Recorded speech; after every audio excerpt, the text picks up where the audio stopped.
বেশি যদি শীত পড়ে তাহলে আমার পিঠে ব্যথা বেড়ে যায়। আমি একে জনগণের প্রতি আমার যে দায়বদ্ধতা রয়েছে তার স্মৃতিচিহ্ন হিসাবে দেখি। আমাকে আমার সেরাটা দিতে হবে যাতে ভবিষ্যতে অন্য কাউকে এই ধরনের পরিস্থিতির শিকার না হতে হয়। আমার মা এই দেশের মাটি, মানুষ এবং জনগণের সাথে একাত্ম ছিলেন। তো উনার কাছ থেকে আমি যে শিক্ষা পেয়েছি যে বিএনপি মা, মাটি এবং জনগণের দল, কাজে যে দায়িত্ব, সেই দায়িত্ব সম্পর্কে আমি যথেষ্ট সচেতন আছি।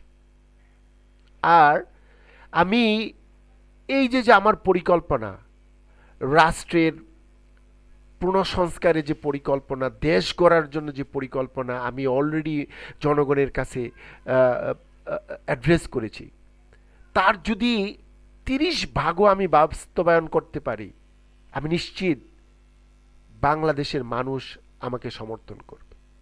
আপনারা দেখুন তো, যে এই যে 71 থেকে 24, তারপরে এই দেশের যে আপনার সমস্যা, এই সমস্যাগুলোকে এইভাবে অন্তরে ধারণ এর আগে কোনো নেতা করতে পেরেছে?